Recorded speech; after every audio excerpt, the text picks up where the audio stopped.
हम जितना भक्ति में रमते हैं उतना मेरा शिव आपके करीब में आता चले जाता है, उतना।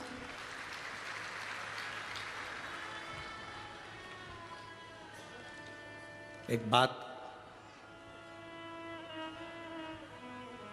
कई लोग कहते हैं गुरुजी पहले हमें फुर्सत मिल जाती थी, हम शिव महापुराण की कथा सुन लेते थे टीवी पर, आजकल फुर्सत नहीं मिलती। हम उनसे कहना चाहेंगे जिसको शिव से मोहब्बत होती है, जिसको शिव से मोहब्बत होती है, फिर उसके पास फुर्सत नहीं होती है।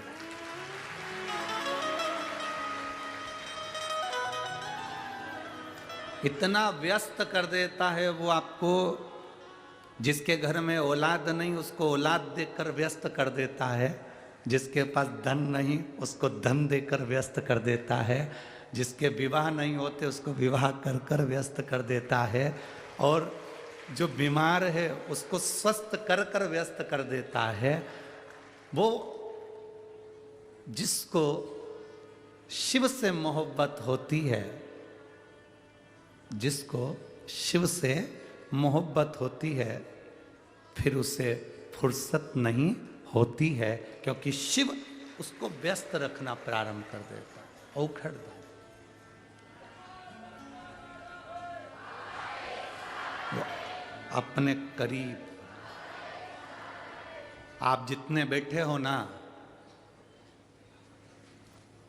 आपसे ज्यादा रोड पर भी लोग बैठे हुए हैं, चारों तरफ की रोड पर भक्त बैठे हुए हैं, कहीं जगह नहीं है पंडाल में, ग्राउंड में। सुबह 8 बजे की कथा है, आप लोग रात भर चल के सुबह सुबह यहाँ पहुँचते हो और कथा में अपना स्थान ग्रहण कर कर कथा सुनते हो। तो जब इतनी दूर से चलकर तुम यहाँ तक पहुँचे हो, तो वो भी तो कैलाश से चलकर तुम्हारे दरवाजे तक पहुँचेगा।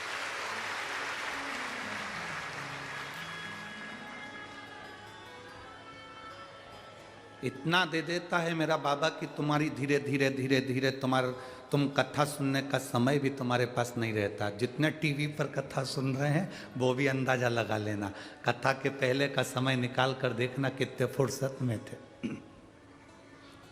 और कथा सुनते सुनते 6 महीना 8 महीना 1 साल 1.5 साल हुआ, और अब अंदाजा लगा कर देखना कि तुम्हारी व्यस्तता बाबा ने कितनी बढ़ा दी, तुम्हारे पास में फुर्सत नहीं मिल पा रही है, इतने व्यस्त हो, इतने व्यस्त।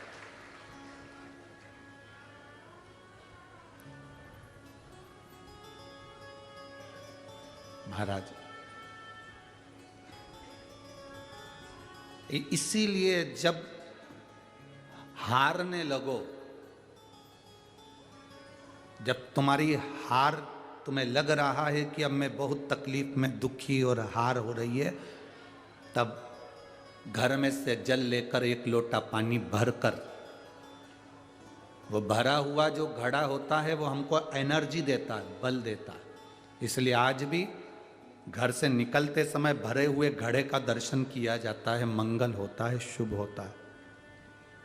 घर में अंदर जाते समय भरे हुए घड़े का दर्शन किया जाता है, क्योंकि वो शुभ होता है।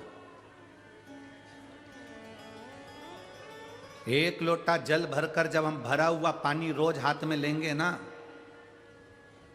जिस लड़के की नौकरी ना लग रही हो, जिस बेटी का संबंध ना हो रहा हो, जो बीमारियों में ग्रसित हो गया, तकलीफों में भरा हुआ है, बहुत कष्टों में जिंदगी जी रहा है, वो भी अगर 1 लोटा जल हाथ में भरा हुआ लेना प्रारंभ कर दे, क्योंकि अभी तक हम अपने पास में जो लेते थे वो अपने लिए भरा हुआ पानी का गिलास लेते थे, खाली गिलास लेते थे, खाली बर्तन लेते थे, खाली भांडा लेते थे। पर भरा हुआ गिलास जब सुबह सुबह तुम्हारे हाथ में आएगा तो तुम्हारी भी लॉकर अलमारी खाली रहने वाली नहीं है, वो भी भर आती है।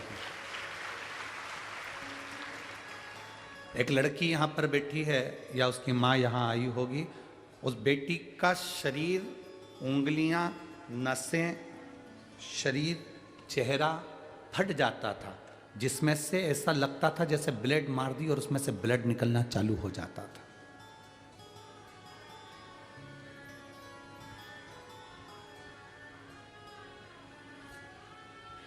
कहाँ है?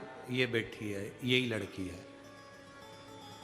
तो इसने पत्र लिखा है। इसके पूरे शरीर से ब्लड निकलता था। इसके चेहरा, हाथ, पांव, सिर, फोटो है आपके पास में? लेके आओ, आप लेके आओ।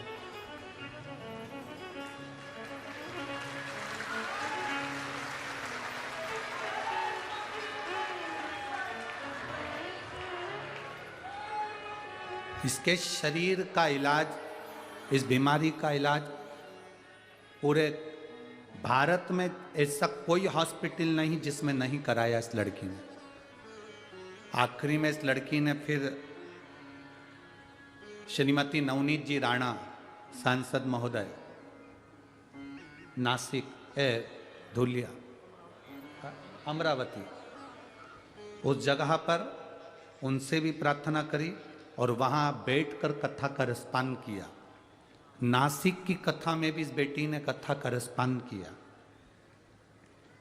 और उस बेटी ने लिखा है, मेरे सारे फोटो लेकर आई हूँ गुरुजी, जो नासिक की कथा के पहले के थे, और मैंने संकल्प लिया था जब तक बाबा मुझे ठीक नहीं करेगा तब तक मैं कथा नहीं छोड़ूंगी। आज मेरे बाबा ने मुझे पूरा ठीक कर कर भेजा।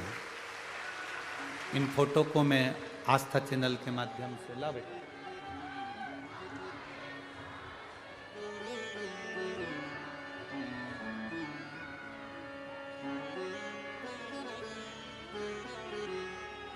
लाओ, इधर लाओ।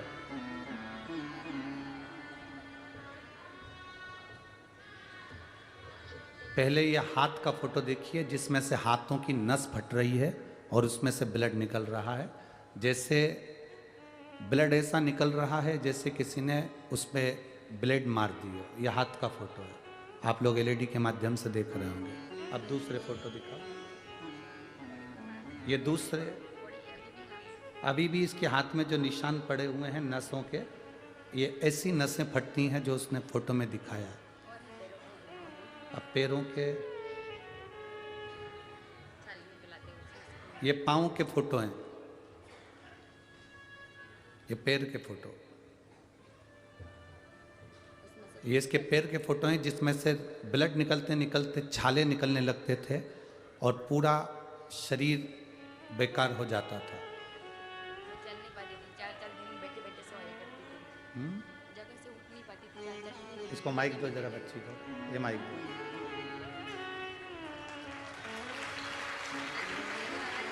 मैं यहाँ समिति में मदद कर रही हूँ। अच्छा। 7 दिनों से।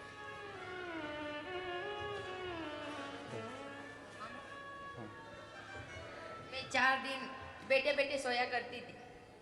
रात रात तक मैंने बैठकर सोई हूँ। मुझे बैठना नहीं आता था। मैंने घूम नहीं सकती थी, मेरी मुंडी नहीं हिला सकती थी। क्यों? क्योंकि अगर मैं हिलाती तो सर में से मेरे खून बहने लगता था।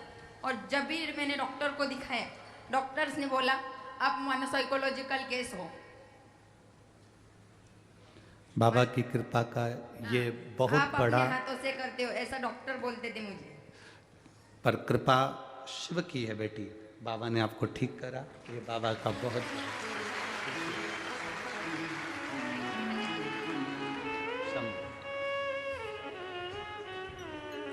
शिव कृपा।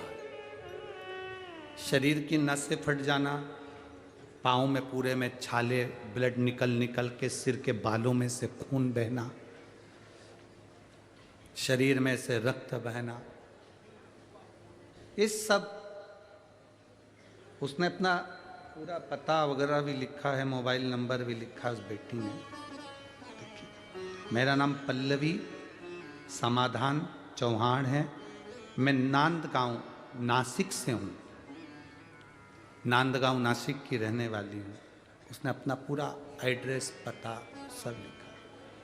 शिव तत्व है, अवघड़ी है शिव। आप विश्वास लेकर एक भरोसे के साथ अगर शिव जी पर एक बेलपत्र समर्पित कर रहे हो, एक लोटा जल जब आप देवाधिदेव महादेव को चढ़ा रहे हो, उसका आचमन कर रहे हो, तो मेरा बाबा हाथ छोड़ता नहीं है, फिर पकड़ कर ही रखता है। पकड़ कर ही रखता।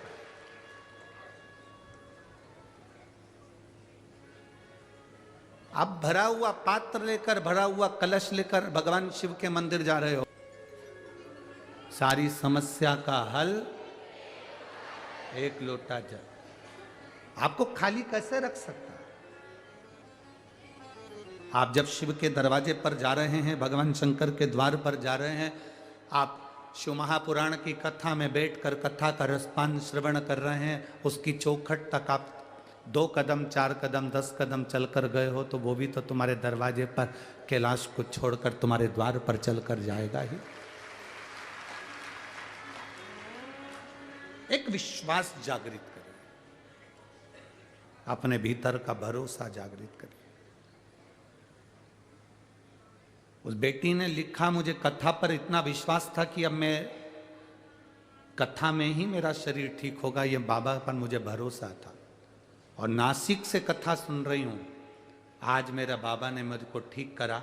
आज प्रणाम कर कर मैं अपने घर बाबा को नमन कर प्रणाम कर कर जाती हूँ। हर कथा में कथा सुनने के लिए 1 दिन आई, 2 दिन आई, कहीं 3 दिन आई, पर कथा का रस तत्व मैंने श्रवण किया। पंडाल में आने पर, पंडाल में बैठकर कथा श्रवण करने पर क्या मिलता है, क्या देता है मेरा भोले भंडारी। हम तो आज चले जाएंगे यहाँ से, हरि विट्ठल का नाम लेकर पंजाब भटिंडा के लिए निकलेंगे, पर आप लोगों ने जो दान करा, भोजन भंडारा करा, पुण्य करा, यजमान बने, कथा सुनी, भगवत स्मरण करा, कथा का रसपान करा, वो क्या देगा ये उसके ऊपर निर्भर करता है कि वो तुम्हें कितना दे और कितना प्रदान करे। अच्छा दो, अच्छा मिलेगा। राजा पृथु ने ईद दी, वो उसको जो लीद थी वो दे दी, घोड़े की लीद उसने प्रदान कर, उसको घोड़े की लीद मिली। अब ये कोई उपाय हो सकता है?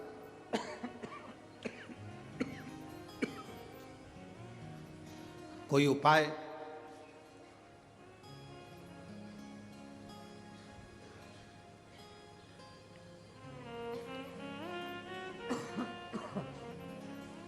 ऐसा कोई उपाय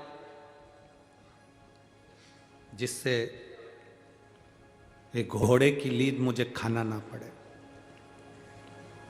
राजा पृथु पूछ रहे हैं संत से कि ये घोड़े की लीद मुझे ना खाना पड़े, इसका कोई उपाय है?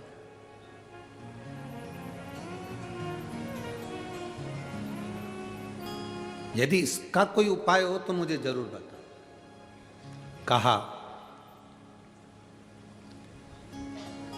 जब आप राजभवन में जाएं और आपके नगर के लोग यदि आपकी बुराई करें, आपके लिए अपशब्द कहें, निंदा करें, तो आपका पाप उनके खाते में चला जाएगा।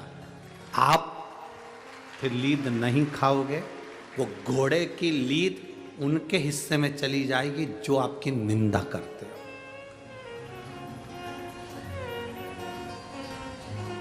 आपको कितना बुरा लगता है? संसार में जन्म लेने वाले मनुष्य को कोई निंदा कर दे, कोई अपशब्द कह दे तो बुरा लगने लगता है ना। उस समय पर आपको प्रसन्न होना चाहिए कि आपके पाप का आधे से ज्यादा हिस्सा उसके खाते में चला गया है।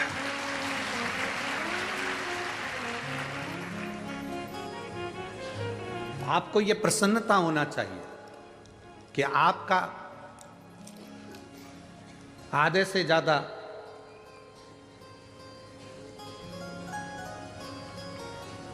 पाप का हिस्सा दूसरे के खाते में पहुंच गया। गाली देने वाले को क्या लगता है, उसने गाली दे दी तो वो बड़ा बन गया, अपशब्द कह दिया तो बड़ा बन गया? नहीं। मेरे हरि विट्ठल की ये पवित्र भूमि से चंद्रभागा मां के पवित्र चरणारविंद का रस तत्व ग्रहण कर शिव महापुराण की कथा कहती है। गाली देने वाला ये कभी ना सोचे, अपशब्द कहने वाला ये कभी ना सोचे कि तू गाली बककर बड़ा हो गया, बल्कि ये विचार करना जिसको तूने गाली दी है, जिसको तूने अपशब्द कहा है, उसके सारे पापों को तूने अपने अंदर भर लिया। उसके सारे पाप, उसके सारे जितने भी दोष हैं, उस दोष को तूने अपने अंदर प्रवेश कर लिया।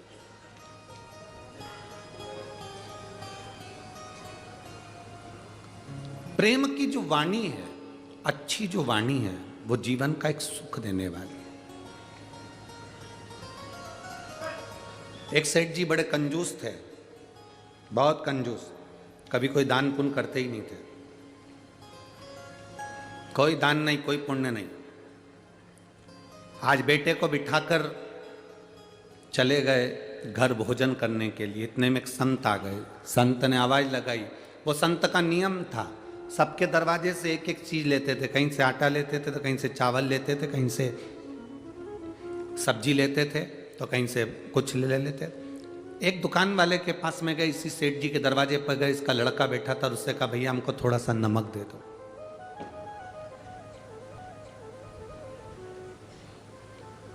हमको थोड़ा सा नमक दे दो। लड़के ने डब्बा खोला, नमक निकाल कर दे दिया। सेठ जी के यहाँ के नमक लेकर चले गया संत। शंकर जी का भक्त था, शिव का उपासक था, शिव के बिना एक मिनट नहीं रहता था। शंकर को भोजन कराए बगैर भोजन नहीं करता था, शिव जी को जल चढ़ाए बगैर जल नहीं पीता था। संत गए, भोजन बनाया और भोजन बनाने के बाद भगवान को भोग लगा दिया, महादेव जी को। साहूकार गया अपनी दुकान पर और बेटे से पूछा क्यों बेटा, क्या क्या बेचा? बेटे ने कहा मैंने ये बेचा, ये बेचा। और एक संत आए थे, नमक मांग रहे थे, यहीं नदी के तट पर रहते हैं, यहीं नदी के तट पर रहते हैं। अरे वो तो रोज का काम है उसका, तो मांगना, रोज का काम है उसको मांगना। अपने गांव के ही तो संत है, हाँ रोज मांगने आता है वो तो थोड़ा थोड़ा सामान। आज क्या मांग के ले गया? नमक मांग के ले गया, दे दिया। हाउ, कौन से डब्बे में से दिया? इस डब्बे में से दिया। जैसे ही कहा इस डब्बे में से दिया, साहूकार की आंख में जल भर गया। वो डब्बे में नमक नहीं था, उसमें जहर था। जहर? बेटा तूने गलती कर दी। साहूकार दौड़ा संत के दरवाजे पर। संत ने तो भोजन बनाकर महादेव को भोग लगा दिया था। महादेव को भोग लगाकर संत भोजन की थाली लेकर पहला रोटी का टुकड़ा तोड़ा ही था, इतने में साहूकार पहुंच गया। बाबा जी हाथ जोड़कर निवेदन है, आप इसको मत पाओ, ये भोजन में जहर है। मेरे लड़के से गलती हो गई, नमक की जगह जहर उसने दे दिया। उसको मालूम नहीं था, पहली बार दुकान पर बैठा था, पहली बार दुकान पर बैठा था, उससे गलती हो गई। बाबा क्षमा कर दो। नहीं, मेरे महादेव को मैंने भोग लगाया है, अब तो मैं इसको खाऊंगा। जब मेरा महादेव खा गया तो मैं कैसे रह सकता हूँ। रोटी का टुकड़ा तोड़कर सब्जी के साथ उस संत ने खाया। साहूकार को लगा अगर मर गया तो मेरे माथे आएगा, मैं यहीं बैठ जाता हूँ। अगर इसके थोड़ा भी इसको घबराहट होगी, चक्कर आएंगे, नीचे गिरेगा, तो मैं इसको उठाकर वैद्य जी के पास ले जाऊंगा, डॉक्टर के पास ले जाऊंगा। संत बैठ गया। संत ने भोजन करा, विश्राम करा, साहूकार वहीं बैठा रहा। पूरी रात साहूकार जागता रहा, संत सोते रहे। सवेरे संत उठे, अपनी नित्य क्रिया करने के लिए जाने लगे। साहूकार को लगा संत के प्राण बच गए। साहूकार भगवान शंकर को प्रणाम करने के लिए गया मंदिर में। बाबा आपने बड़ी करुणा करी, जो संत के प्राणों को बचा लिया। ऐसा कहने के लिए वो मंदिर के अंदर शिवलिंग के सामने जैसे पहुंचा,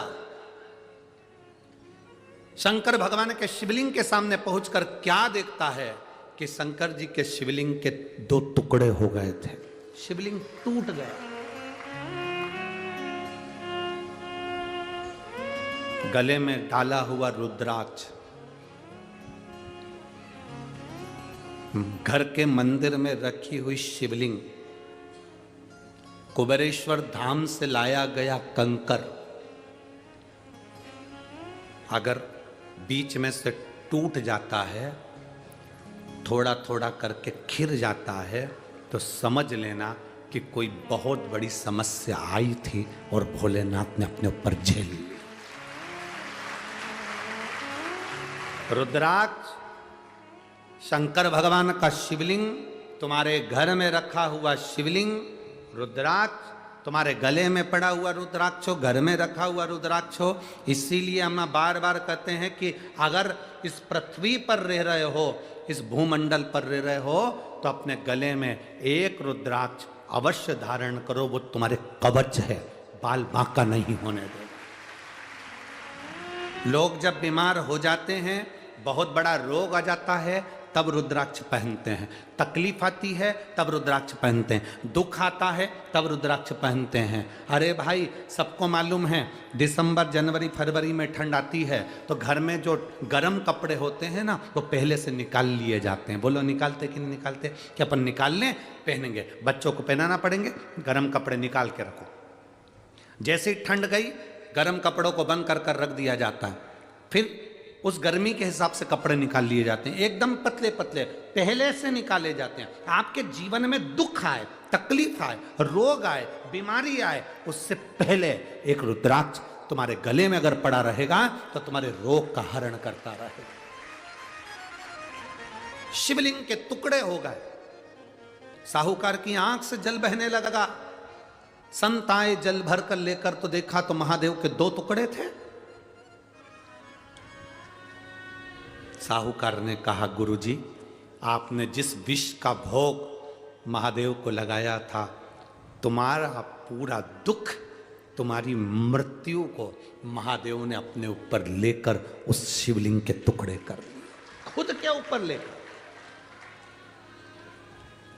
घर में रखा शिवलिंग, गले में पड़ा रुद्राक्ष, घर में रखा रुद्राक्ष, या कुबेरेश्वर धाम से लाया हुआ एक छोटा सा कंकर टूट रहा है, फूट रहा है, थोड़ा थोड़ा करके झड़ रहा है, धीरे धीरे कर कर वो खंडित हो गया है, समझ लेना तुम्हारे घर में कोई विपदा थी जिसको मेरा महादेव धीरे धीरे कर कर काट रहा है और वो आपको स्वस्थ बना रहा है।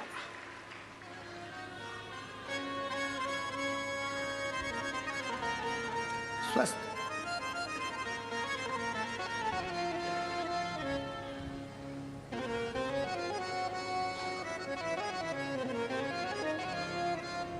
सीहोर का जो रुद्राक्ष होता है, लोग हमसे कहते हैं उसमें ऐसा क्या है। हम कहते हैं आप लोग उसको वापर कर जरूर देखना। पैसे से खरीदा हुआ नहीं, सीहोर के कुबेरेश्वर धाम पर जाकर हाथ में मांग कर, उसके दरवाजे से कंकर संकर पूछ कर एक रुद्राक्ष जो तुम लेकर आते हो। कई लोग ऐसे मिलेंगे, सीहोर के नाम से रुद्राक्ष बेचेंगे, सीहोर का रुद्राक्ष बेचेंगे, सीहोर का रुद्राक्ष ले लो 200 का, 500 का, 1000 का। आप सीहोर भी आएंगे तो बहुत सारे ऐसे नकली मिल जाएंगे जो तुमको अपने घर से ही कह देंगे, हमारे पास तो सीहोर के वहीं कुबेरेश्वर धाम का रखा, हम तो खुद सीहोर में रहते हैं, महाराज के यहीं से लेके आए, लो ले लो। पूरे सीहोर में तुम कहीं पर भी ठहरोगे, सब कह देंगे हमने तो कुबेरेश्वर धाम से ही लेकर आए, लो हमसे ले लो रुद्राक्ष, रख लो, 500 1000 हमको ही दे दो, लो रख लो।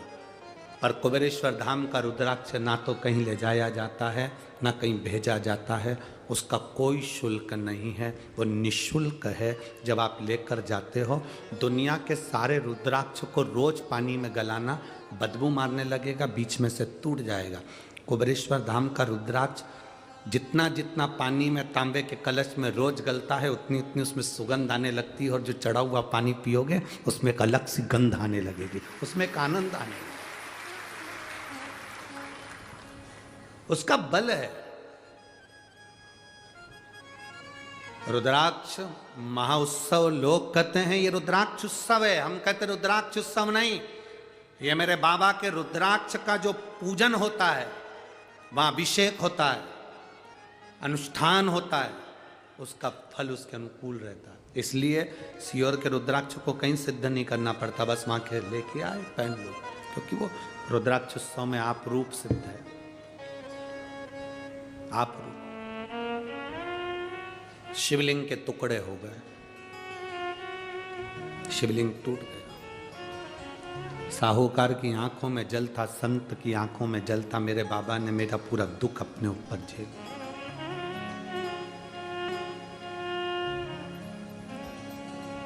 महाराज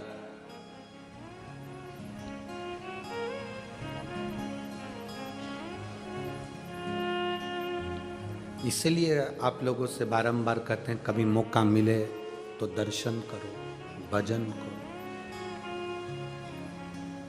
इन आँखों का होना भी क्या,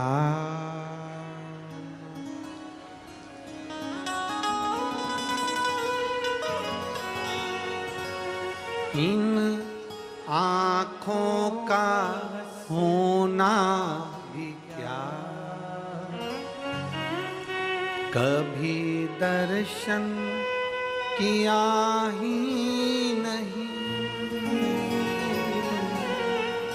इन आँखों का होना भी क्या, कभी दर्शन किया ही नहीं। दर्शन कर ले घड़ी दो घड़ी, कथा सुन ले घड़ी दो घड़ी, जिंदगी की ना टूटे लड़ी। ओ कथा सुन ले घड़ी दो घड़ी, जिंदगी की ना टूटे। मेरे बाबा तेरी नौकरी सबसे बढ़िया है, सबसे बढ़िया। मेरे बाबा तेरी नौकरी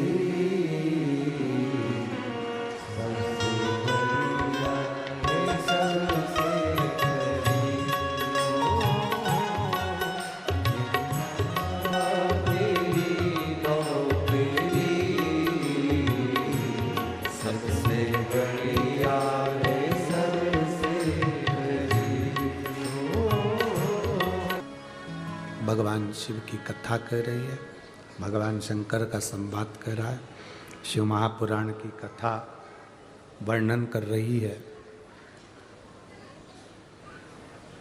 आपने शिव जी को समय दिया है, अपने व्यस्त समय में से निकाल कर ये समय शिव महापुराण की कथा को जो दिया है, यही जो समय आपने देवाधिदेव महादेव को दिया, देवाधिदेव महादेव को जो समय दिया है, दुख की घड़ी में, तकलीफ की घड़ी में, कष्ट की घड़ी में, देवाधिदेव महादेव तुम्हारे पास में, तुम्हारे साथ में कदम से कदम मिलाकर खड़ा है।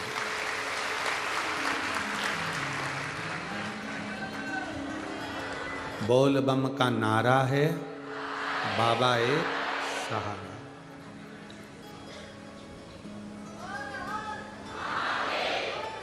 आपको लगता होगा कि शिव कथा केवल शिव कथा है, आपको लगता होगा कि शिव कथा केवल शिव कथा, जैसे और कथा होती हैं, भागवत कथा होती है, राम कथा होती है, हरि पाठ होता है, गीता कथा होती है, गीता पाठ होता है, देवी भागवत होती है, विष्णु पुराण होती है। आपको लगता होगा ऐसी है शिव पुराण की कथा है।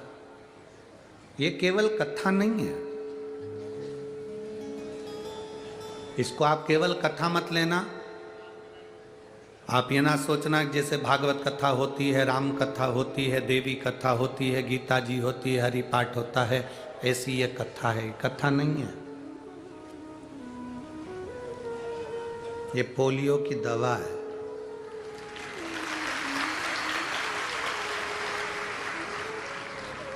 पोलियो वाले चिल्ला चिल्ला कर पोलियो की दवा पिलाते हैं। जन्म लिए बच्चे से लेकर 5 वर्ष तक के बच्चे को पोलियो की दवाई पिलाई जाएगी। जो बच्चा पोलियो की दवा नहीं पिएगा वह हाथ पैर से विकलांग हो जाएगा। उसी तरह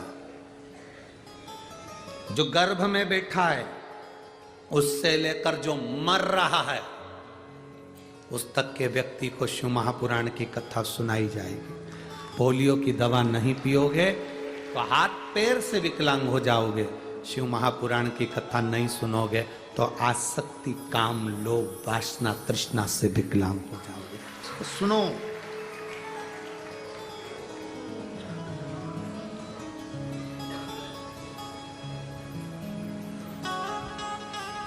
कई लोग कहते हैं गुरुजी आप सब दिन की कथा दोपहर में बांचते हो और आखिरी दिन की कथा सुबह जल्दी बांच देते हो। कारण हमारा केवल एक ही निवेदन रहता है, सुबह की कथा बांचने का क्रम इसलिए तुम्हारे पति दुकान पर बैठते हैं, ऑफिस जाते हैं। अगर आखिरी दिन की कथा में वो सुबह दुकान खोलते होंगे 9 बजे 10 बजे, तो उनसे आखिरी दिन की कथा में आप कह सकती हो कि 11 बजे के बाद दुकान खोलना, एक दिन की कथा तुम भी बाबा के धाम में जाकर सुनो, तुम भी श्रवण करो, तुम भी अपने जीवन में उतारो, तुम भी इस कथा का रसपान अपनी जिंदगी इसको भी धारण करो। रोज तो तुम 9 बजे 8 बजे दुकान खोल ही लेते हो, 10 बजे दुकान खोल ही लेते हो, पर एक दिन 1-1.5 घंटा लेट सरी। दवा मिली है इसको पी लो, औषधि मिली है इसको ग्रहण कर लो। पुलिस की ड्रेस को देखकर चोर भाग जाते हैं, भागते कि नहीं भागते? पुलिस की ड्रेस को देखकर चोर भाग जाते हैं, और शिव महापुराण की कथा को देखकर हमारे पाप भाग जाते हैं। ये वो कथा है, ये जीवन का एक सुख देने वाली, एक आनंद प्रदान करने वाली। भरा हुआ लोटा लेकर आप शिव जी के मंदिर तक जाओ। तारकासुर के 3 बेटे तारकाक्ष, विदुमाली और कमलाक्षकी ने जो उपद्रव मचाया था, उन उपद्रवों को शांत करने के लिए भगवान शिव ने पशुपतिनाथ का अवतार लिया था। भगवान शिव ने जो पशुपतिनाथ का अवतार लिया, भगवान शंकर जो पशुपतिनाथ बनकर विराजमान हुए, 33 कोटि देवी देवताओं को पशु बना दिया और स्वयं पशुपतिनाथ बन गए। स्वयं पशुपतिनाथ बनकर विराजमान हुए। उनके पशुपतिनाथ बनने पर पशुपतिनाथ व्रत का वर्णन आ गया। 2 चीजें हैं, एक पाशुपत्य अस्त्र है और एक पशुपति व्रत है।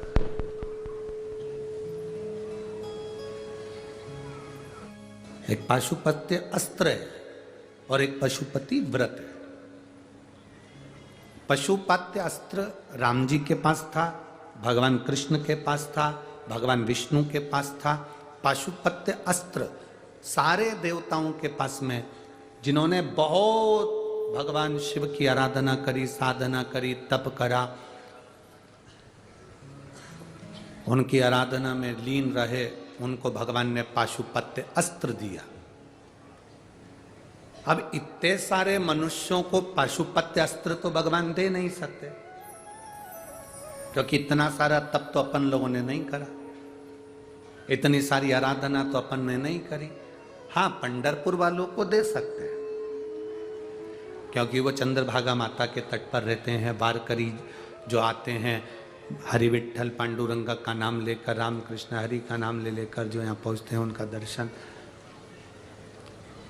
उनका दर्शन करते हैं।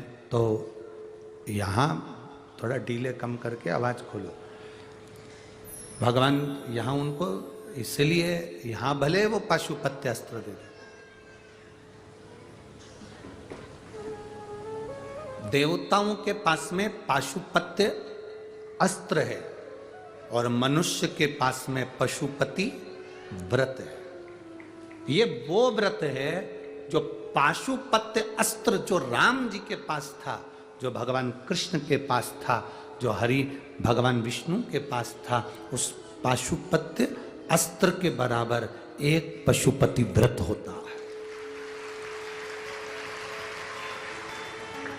एक पशुपति व्रत पाशुपत्य अस्त्र के बराबर होता है। एक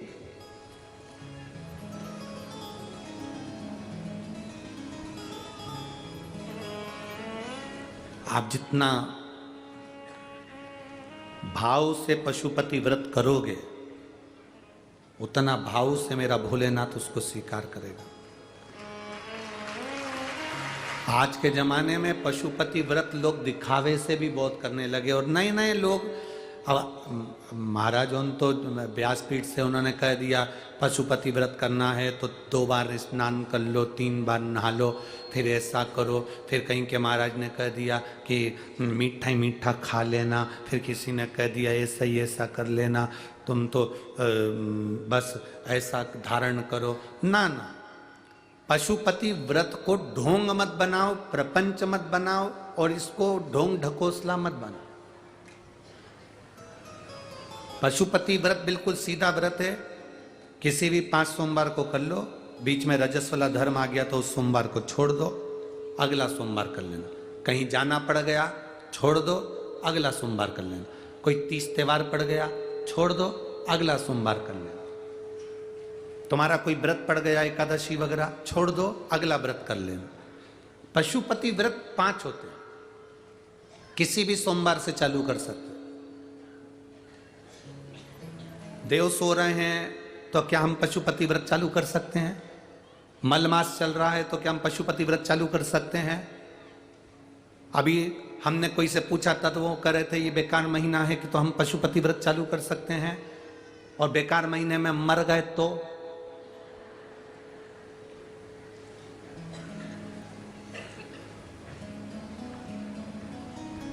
मान लो तुमने कहा भी अगले महीने से करूंगी, अच्छा महीना आएगा ना तब करूंगी।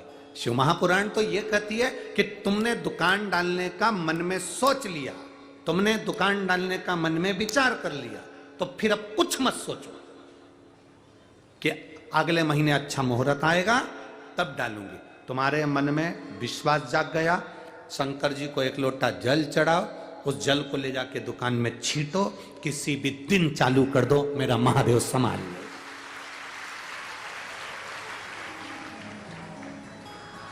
काल करे सो आज कर, आज करे सो अब, पल में प्रलय हो जाएगा, शिव नाम जपेगा कब? जलने वाले, ईर्ष्या करने वाले, बोलने वाले सब बोलते रहेंगे, कहते रहेंगे अभी कोई मुहूर्त है, अभी कोई मुहूर्त है, सब कहते रहेंगे मुहूर्त मुहूर्त का इंतजार करते रहोगे। राम जी महाराज का मुहूर्त था, कल राजा बनने वाले थे और रात भी पूरी नहीं निकली और रात कोई सूचना दे दी गई कि 14 वर्ष वनवास जाना पड़ेगा। इसलिए मुहूर्त का इंतजार मत करो। जिस दिन तुम भगवान का नाम लेकर दिल से श्री शिवाय नमस्तुभ्यम बोलकर जिस दिन तुम मुहूर्त करोगे उस दिन तुम्हारा मुहूर्त सफल होगा। शिव है तुम्हारा।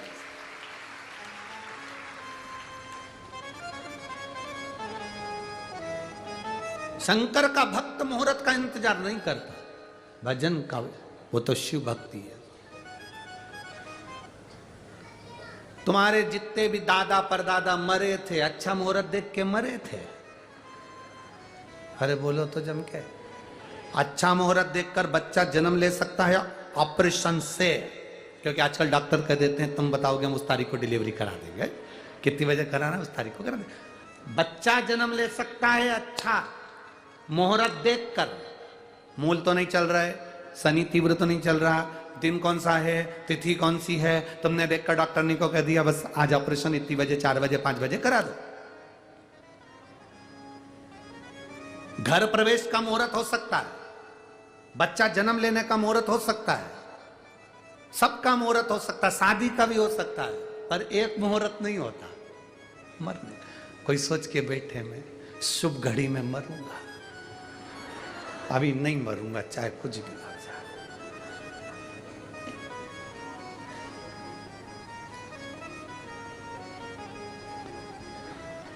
उसके यहां के मुहूर्त 24 घंटे खुले रहते हैं।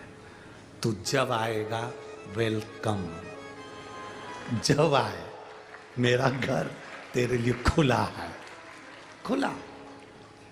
कई लोग कहते हैं गुरुजी शिव, एक पत्र है,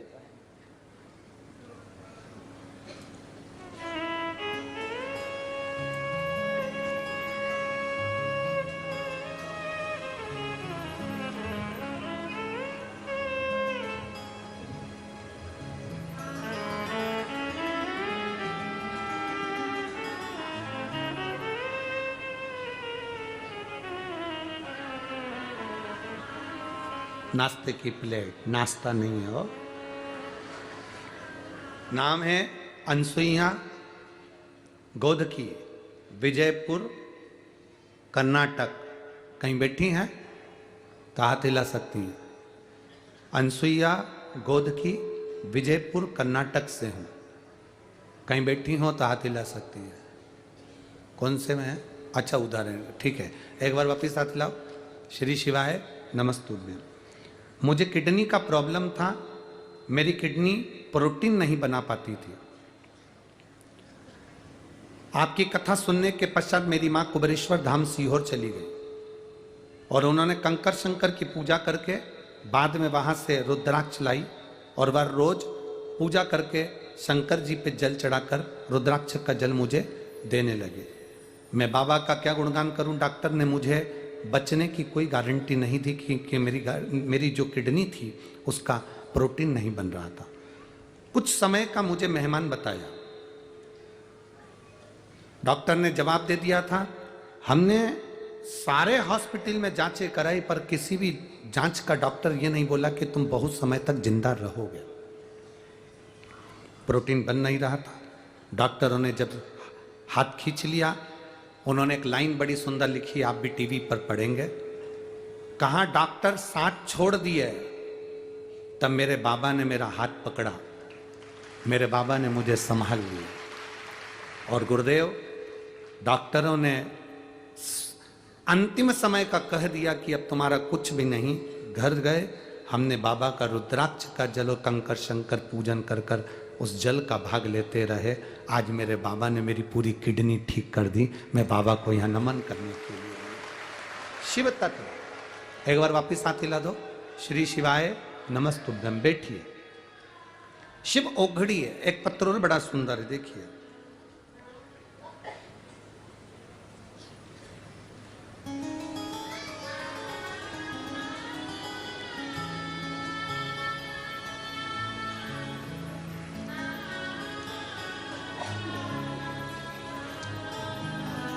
मेरा नाम भक्ति बाबा साहेब पंचाल, तालुका भूम,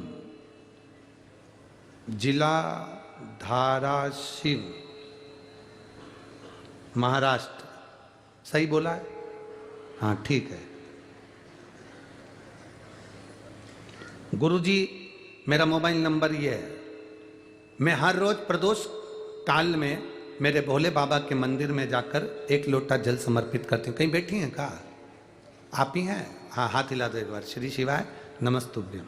मेरा नाम भक्ति बाबा साहेब पंचाल, तालुका भूम, जिला धाराशिव, महाराष्ट्र से हूँ। मेरे बाबा को मैं एक लोटा जल समर्पित करती हूँ। आपने कथा में एक बार चावल के दाने का प्रयोग बताया था कि एक चावल का दाना नाम बोलकर, गोत्र बोलकर, कुंदकेश्वर महादेव का नाम लेकर अपने मन में जो आए वो बाबा को प्रदोष के दिन समर्पित करना।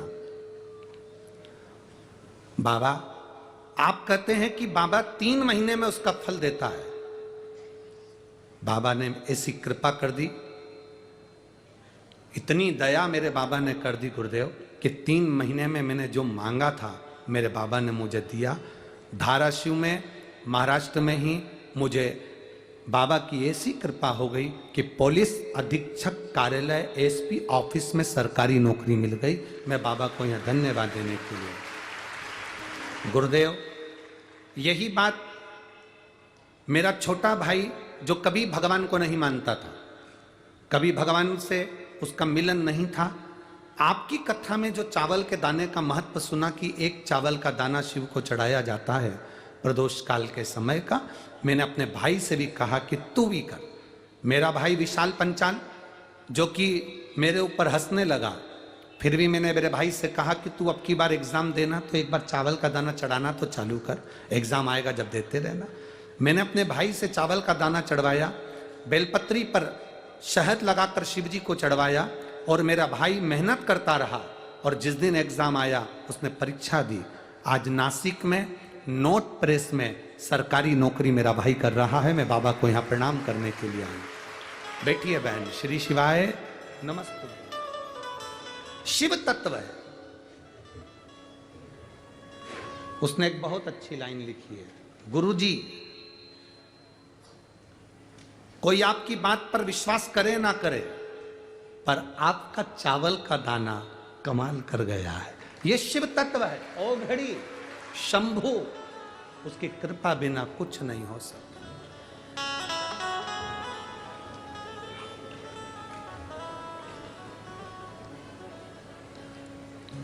अरे भाई, ये तो शिव की करुणा से ये शिव महापुराण की कथा आपको और हमको मिल जाती है और आप और हम सुन लेते हैं। देने वाला तो देव अधिदेव महादेव है, वो देता है। उसकी भक्ति के बिना कुछ मिल पाना सरल। हमारे बीच में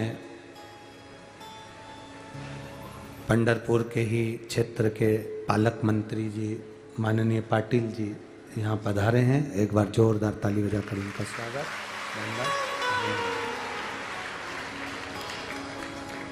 शिव तत्व की प्राप्ति कोई साधारण नहीं है। भगवान शिव की प्राप्ति कोई सहज नहीं है।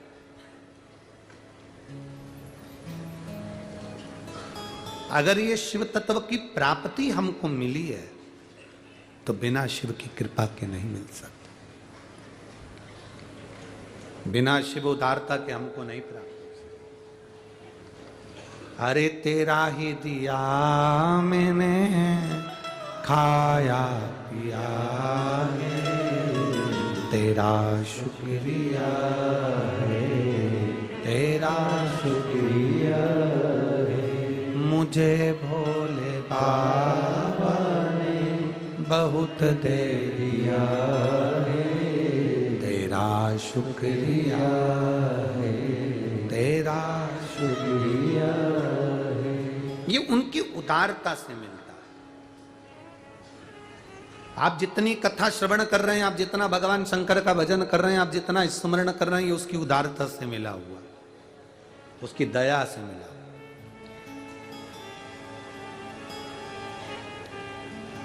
जब वो कृपा करता है तो साधारण कृपा नहीं करता, उसकी भक्ति का बल, विश्वास बढ़ता है। शिव महापुराण की कथा कह रही है, भगवान शंकर का बड़ा सुंदर संवाद कर रहा है। पाशुपत्य अस्त्र और पशुपति व्रत। पाशुपत्य अस्त्र हमारे पास में नहीं है, पर पशुपति व्रत हमारे पास।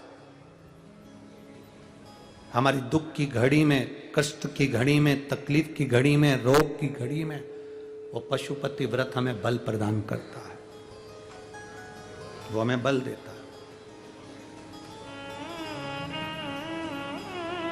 पर दिखावे से नहीं, छल से नहीं, प्रपंच से नहीं, एक आनंद के साथ उस पशुपति व्रत को धारण किया जा सकता।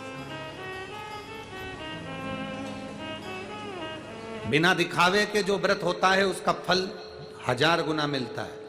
कोई तुमसे कहे कि 2 बार स्नान करना पड़ेगा, 3 बार नहाना पड़ेगा, ऐसा करना पड़ेगा। कई लोग कहते हैं कि उस दिन घर में सब मीठा ही मीठा बनेगा, उस दिन सबका भोजन नहीं बनेगा, फलहारी सबको करना पड़ेगा, घर के जितने लोग हैं सब नियम धारण करें। ना ना ना,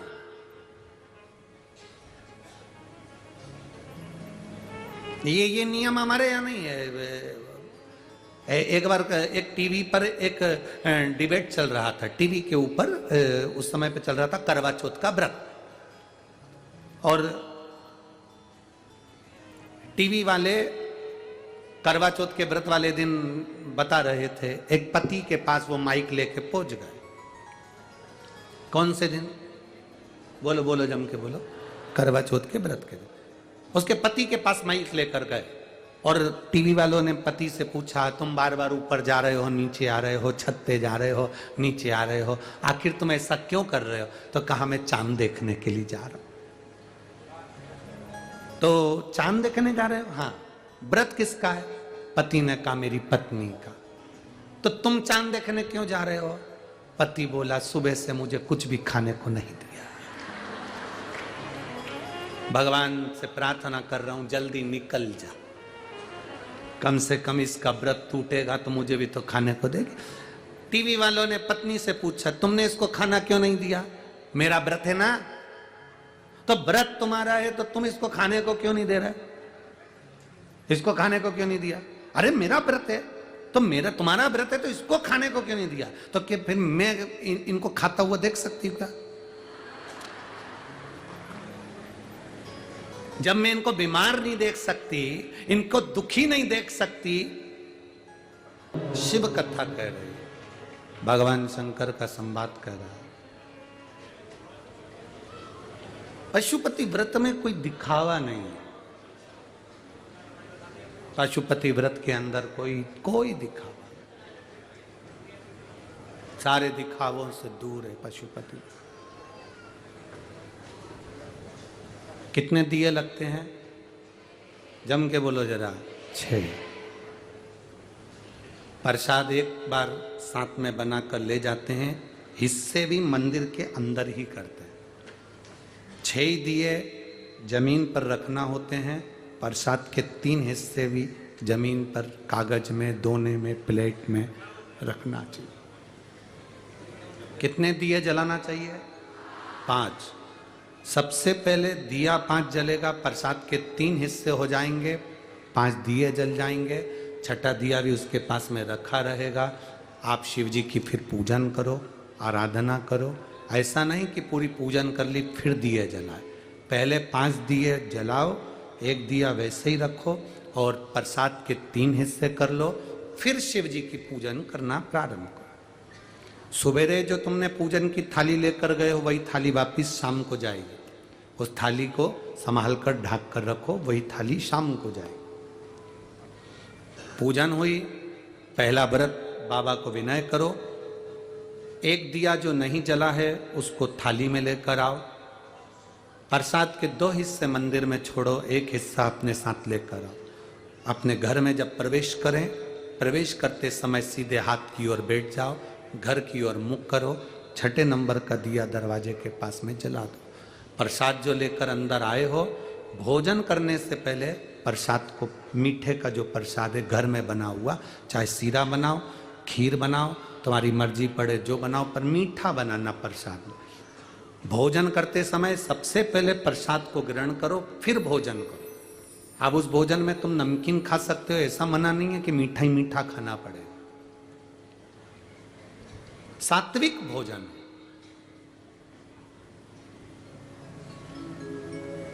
जो प्रसाद लेकर आए उस प्रसाद में से किसी को हिस्सा नहीं देना। कढ़ाई में, भगोनी में जो तुमने प्रसाद बनाया था ले जाने के लिए, उसमें भी आधा नहीं छूटना चाहिए। प्रसाद उतना ही बनना चाहिए जितना मंदिर जाएगा।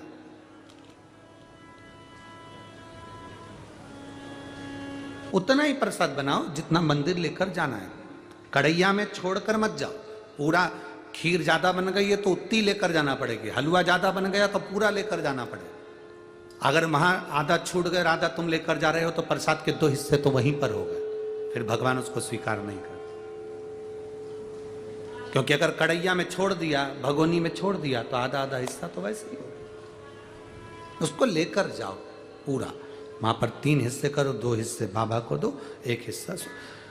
5वां व्रत जब आए, एक श्रीफल भेंट बाबा को समर्पित कर कर 108 चावल के दाने, मूंग का दाना, जो तुम चढ़ा सकते हो, बेलपत्र हो, फूल की पंखड़ी हो, जो बाबा को दे सकते हो वो दो। बाबा से विनती करो, आज मेरा व्रत पूर्ण हो रहा है, आप इसे स्वीकार करो। दिखावे से कोई व्रत नहीं होता। एकादशी का व्रत तुम करो और पूरे घर के लोगों को भूखा मार दो तो वो एकादशी का व्रत नहीं कहलाएगा। सोमवार का व्रत तुम करो और पूरे घर के लोगों को तुम सोमवार का व्रत करा दो, अर्थात भूखा रख दो, तो वो सोमवार का व्रत नहीं है। करवा चौथ का व्रत तुम्हारा और पति को भूखा रख दिया रात भर, तो क्या मतलब है सब व्रत करने से? और तुम लोग कह देती हो हम उनको दुखी नहीं देख सकते, हम उनको तकलीफ में नहीं देख सकते, हम उनको बीमारी में नहीं देख सकते, तो हम उन्हें खाता हुआ कैसे देख सकते?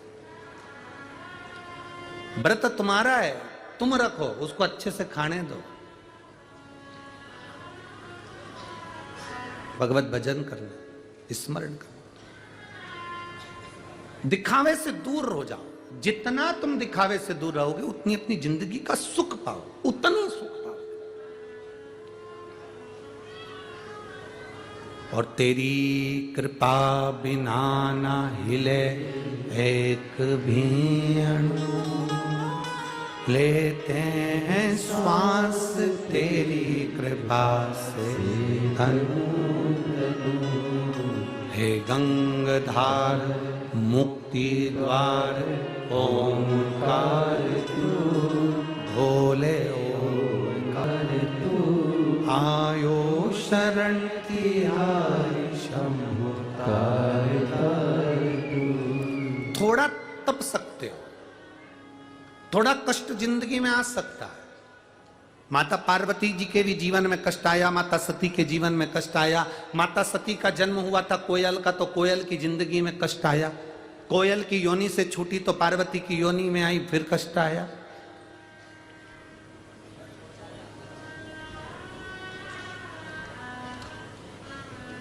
भाई,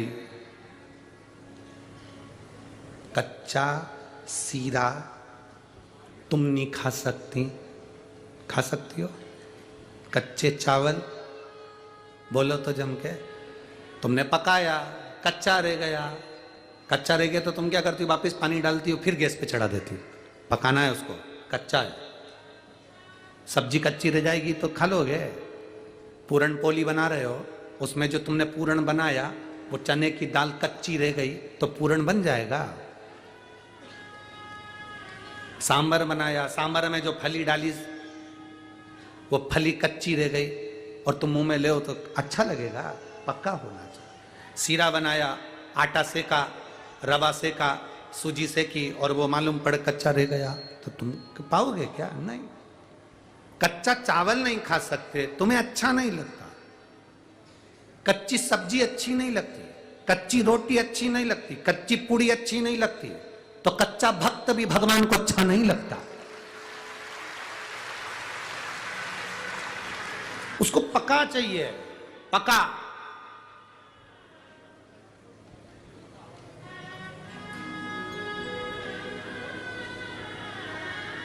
लोग कहते हैं अब जिंदगी में हम तो अब अवस्था निकल गई,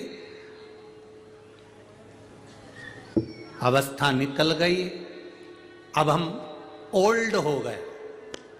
क्या हो गए? जम के बोलो जरा। ओल्ड हो गए। शिव महापुराण की कथा कहती है, कभी अपने मुख से मत कहो कि मैं ओल्ड हो गया, बल्कि ये कहो ये दुनिया की भट्टी में तप तप कर मैं गोल्ड हो गया।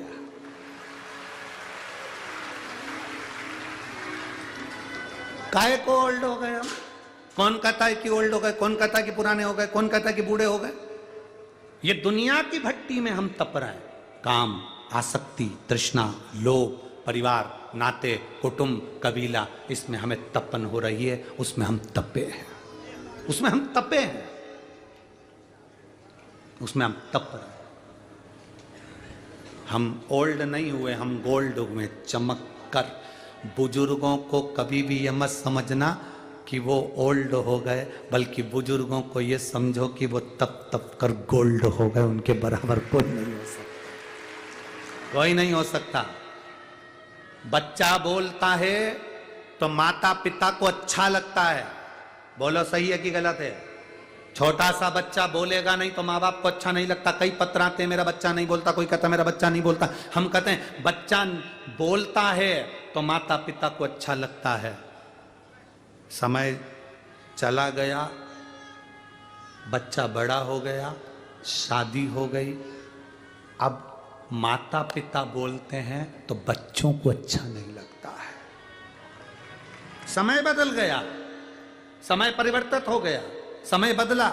बच्चा बोलता है बचपन में तो माँ बाप को अच्छा लगता है, बच्चा बोलता है तो माता पिता को अच्छा लगता है। बच्चे की शादी भी हो गई और बच्चा बोलेगा ना तो माता पिता सुनते हैं। अगर बेटा थोड़ी देर अपने मम्मी पापा के पास आकर बैठेगा, सोफे पर बैठेगा, कुर्सी पर बैठेगा और बात करेगा तो माँ बाप को अच्छा लगेगा। बच्चा जब तक बोलता रहता है माँ बाप को अच्छा लगता है। माँ बाप कितने भी बूढ़े हो जाएं पर अपने बच्चे के बोल उसको अच्छे लगते हैं। बच्चा बोलता है, माँ बाप को अच्छा लगता है, पर एक समय ऐसा आ जाता है कि माँ बाप बोलते हैं तो बच्चे को बुरा लगना प्रारंभ हो जाता है। एक निवेदन, वो गोल्ड है, आप उसके पास बैठोगे तो उस गोल्ड की चमक तुम्हारे को भी जिंदगी में आएगी और तुम भी गोल्ड हो जाओगे। उसके करीब बैठिए। भगवान विष्णु के बच्चे कभी भगवान विष्णु के पास में नहीं बैठे, ब्रह्मा जी के बच्चे कभी ब्रह्मा जी के पास में नहीं बैठे। केवल एक देवादिदेव महादेव ऐसे हैं जिनके बच्चे उनके पास में बैठे। केवल देवादिदेव महादेव उनके बच्चे उनके पास में बैठे। क्यों? क्योंकि गणेश जी को मालूम है मैं बुद्धि का देवता बाद में हूं, पहले महादेव का शिष्य हूं, महादेव के चरणों में रहता हूं, उन्होंने मुझे बुद्धि दी है। रिद्धि सिद्धि का पति बाद में हूं, ये रिद्धि सिद्धि मेरे महादेव ने मुझे प्रदान करी। जो दिया इसने दिया।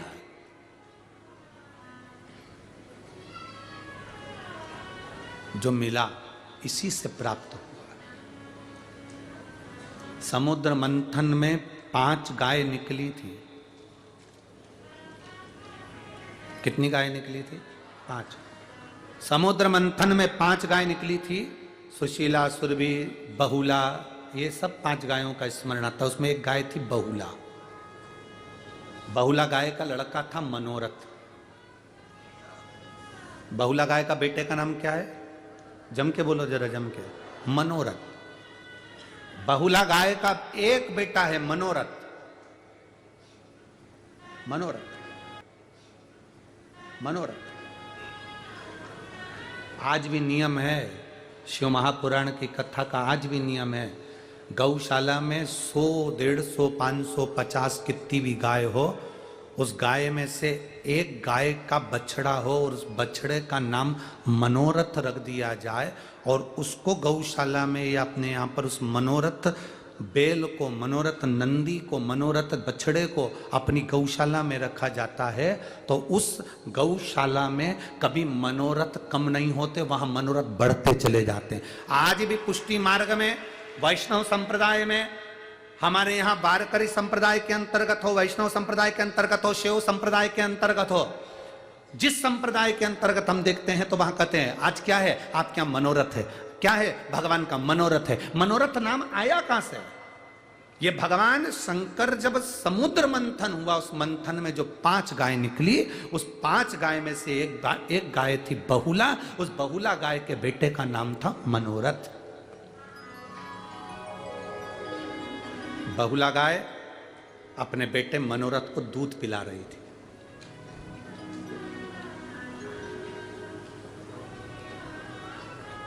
जब बहुला गाय अपने बेटे मनोरथ को दूध पिला रही है, मनोरथ दूध पीते पीते उसके मुख पर फेन आ गया। बछड़ा जब दूध पीता है तो उसके दोनों मुख के साइड में फेन आ गया। फेन आया और वो फेन हवा में उड़ा, देवादिदेव महादेव जहां बैठे थे उनके ऊपर जाकर गिरा। शिव जी पर जैसी फेन गिरा तो शंकर भगवान क्रोधित हो गए।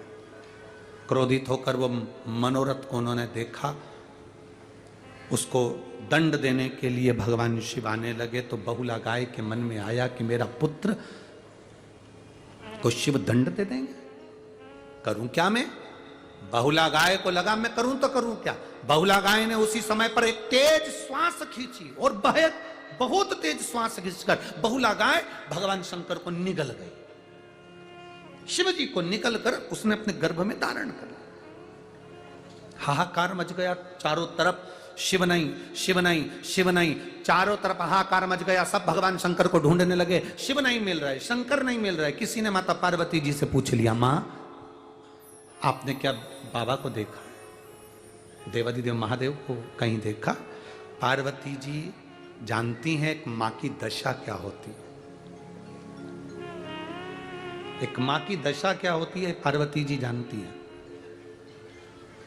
हमने पहले भी कथा में कहा है, जिसके शरीर पर सफेद रोग हो जाता है, चमड़ी सफेद पड़ जाती है, पूरी चमड़ी का चर्म रोग हो गया, चमड़ी सफेद पड़ गई, उसके लिए हमने कहा था कि एक कार्य, पूर्णिमा के दिन गाय का बछड़ा दूध पी रहा हो, उसके मुंह पर फेन आ गया हो, उस फेन को चम्मच में ले लो और जहां जहां सफेद रोग हो गया है, चमड़ी सफेद पड़ गई, वहां उसको लगा लो और पूर्णिमा की रात्रि को खुले में चंद्रमा की रोशनी में थोड़ी देर बैठ जाओ। उसके बाद स्नान करो।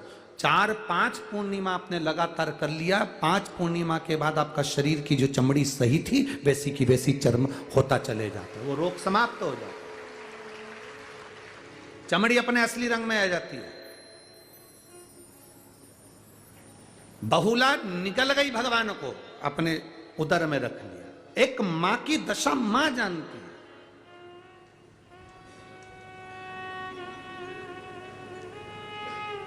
शिव जी को दो माताओं ने निगला है। भगवान शंकर को दो माता निकल गई थी। देवादिदेव महादेव को दो माताएं निकली हैं। एक अभी आपको नाम बताया, क्या नाम था? जम के बोलो जरा, जम के। बहुला गाय, गौ माता। दूसरे नंबर पर है पार्वती माता। दूसरे नंबर पर कौन है? माता पार्वती। जब भगवान गणेश जी महाराज ने आकर कहा मां बहुत तेज भूख लग रही है, कैलाश पर जितना अन्न था वो लंकाधिपति रावण लेकर चले गया था। षडानंद कार्तिकेय जी आकर कहते हैं मां बहुत भूख लग रही है। मां की आंख से आंसू बह गया, मेरे बच्चे भूखे हैं। जया, विषहरा, शामली बारी, दौतली, देव, शंकर जी की 5 लड़कियां सामने आकर खड़ी हो गई। मां भूख लग रही है।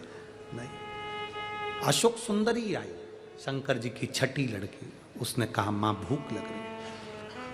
माता ने हाथ में जल लेकर शिव जी को समर्पित करा। पार्वती जी ने, शंकर जी के नेत्र ना खुले, बाबा के नेत्र ना खुले। पार्वती को लगा मेरे बच्चे भूखे रह रहे हैं, रो रहे हैं बच्चे, बिलख रहे हैं बच्चे, और भूख के मारे एक मां अपने बच्चे को बिलखता हुआ नहीं देख सकती। मां ने भगवान शिव को उठाना चाहा, बाबा उठो तुम्हारे बच्चे भूखे हैं। क्योंकि ब्रह्मा ब्रह्म लोक में रहते हैं, भगवान विष्णु वैकुंठ लोक में रहते हैं, मेरा महादेव मृत्यु लोक में रहता है। पृथ्वी पर जैसे आपका घर है वैसा मेरे महादेव का घर है। पृथ्वी पर रहता मेरा शिव है। पृथ्वी के लोगों की दशा को मेरा शंकर समझता है कि इसको दुख क्या है। क्योंकि वही समझेगा जो तुम्हारा करीबी होगा, वही समझेगा जो तुम्हारे पास में होगा, वही समझेगा जो तुम्हारे नजदीक में होगा। ब्रह्मा ब्रह्म लोक में हैं, भगवान विष्णु वैकुंठ लोक में हैं, भगवान शंकर मृत्यु लोक में हैं। तुम्हारे घर के पास में जो रहता है वो तुम्हारी घर की दशा को अच्छे से जानता है। तुम्हारे पास में जो रहता है वो तुम्हारे मन की दशा को अच्छे से जानता है। मेरा महादेव मृत्यु लोक में रहता है, इसलिए हर एक व्यक्ति के मन की दशा को मेरा महादेव जानता है। हर एक व्यक्ति के। बोल बम का नारा है, बाबा एक सार। हर एक व्यक्ति के मन की दशा जानता। जान गई पार्वती जी, ये तो बाबा तो नित बन करके बैठे। अगर मेरे स्तनों में दूध आता तो मैं अपने बच्चों को पिलाकर पेट भर देती, पर मेरे स्तनों में दूध नहीं आ रहा। अब करूं क्या? पार्वती जी ने शिव जी को उठाया, निगल गई। माता के स्तनों से दूध बहना प्रारंभ हो गया। पार्वती मैया के जब स्तनों से दूध बहना प्रारंभ हुआ तो गणेश, षडानंद कार्तिकेय, जया, विषहरा, शामली बारी, दौतली, देव, अशोक सुंदरी सब ने पिया। अब हाहाकार मचा। जैसे गौ माता निकल गई थी, बहुला शिवजी को हाहाकार मच गया, वैसे ही पार्वती निकल गई तो हाहाकार मच गया। शिव नहीं दिख रहा है, भगवान शंकर ना जाने कहां चले गए। ढूंढा, कौन बताए? तब माता लक्ष्मी और ब्रह्माणी ने कहा शिव जी को तो पार्वती जी निकल गई। स्तुति करी। माता पार्वती से कहा आप प्रकट करो शिव जी को। माता ने अपनी नासिका से धुएं के रूप में शंकर भगवान को प्रकट करा। शिव जी का नाम ध्रुमवान हो गया, पार्वती का नाम ध्रुमावती माता हो गया। माता पार्वती ध्रुमावती बन गई, ध्रुमावती माता बनकर बैठ गई। भारत की भूमि पर केवल 2 ही मंदिर है माता ध्रुमावती के हैं, एक जबलपुर के पास में, एक दतिया में, जहां ध्रुमावती माता बैठी। सारे भारत की भूमि पर सारी देवियों को सुहाग की सामग्री चढ़ती है, मांग में सिंदूर, मंगलसूत्र, चूड़ी, लाल चूनर सब चढ़ती है। पर ध्रुमावती माता अपने पति को निगल गई थी, इसलिए उनको सुहाग सामग्री नहीं चढ़ती। वो बिल्कुल मांग में उनके सिंदूर नहीं, पाँव में बिछुड़ी नहीं, पाँव में पायल नहीं, इसलिए स्त्रियों को वो दर्शन नहीं करने देते हैं। सौभाग्यवती नारियों को दर्शन नहीं करा जाता। ध्रुमावती बन बहुला गाय निकल गई भगवान को, हाहाकार मच गया। अरे शिव कहाँ है? ढूंढा, बहुला गाय भगवान शिव को निकल गई है। बहुला, हाँ, स्तुति करी सारे देवताओं ने, माँ प्रकट करिए शिव जी को। माँ कहती है पहले शंकर मुझे वचन दे तो मैं शिव को प्रकट करूं। आप लोग कहते होगे बच्चा जब गर्भ से जन्म लेता है तो उसकी दोनों मुष्टिकाएं बंद होती है। बोलो होती कि ना होती? बच्चा जब जन्म लेता है उसकी दोनों मुष्टिकाएं बंद होती है। क्यों? क्योंकि बहुला गाय ने भगवान शंकर से अपने गर्भ के अंदर संकल्प लिया था। उस दिन से आज तक गर्भ में जो बच्चा होता है वो गर्भ में संकल्प लेता है। बहुला गाय ने संकल्प लिया था कि शिव प्रकट होंगे तो मेरे बेटे को नहीं मारेंगे या मेरे बेटे को कोई क्षति ना होगी। शिव ने संकल्प दिया था। उसी तरह हमारे गर्भ में, जब माता के गर्भ में जब बच्चा होता है, वो भीतर संकल्प लेता है कि मैं मृत्यु लोक में जन्म लूंगा तो भगवान का भजन करूंगा, स्मरण करूंगा। पर मुष्टिका बांध कर संकल्प लिया जाता है कि भजन करूंगा, भजन करूंगा, भजन करूंगा, भजन करूंगा। पैदा होते से ही मैं तो भोजन करूंगा, भोजन करूंगा, भोजन करूंगा। खाने में उसका चित्त लग जाता है, भजन उसका छूट जा, भजन छूट गया।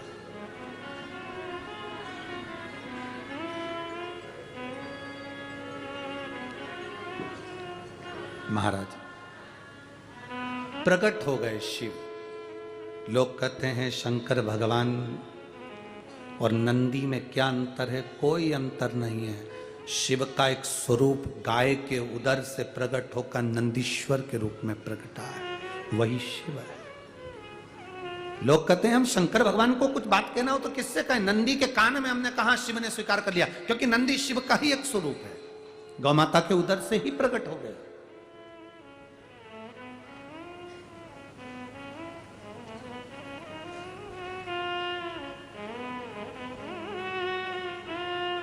शंकर को पहचानना बहुत कठिन है। जो पहचान गया उसने अपनी जीवन की सार्थकता को सिद्ध कर लिया। सार्थकता को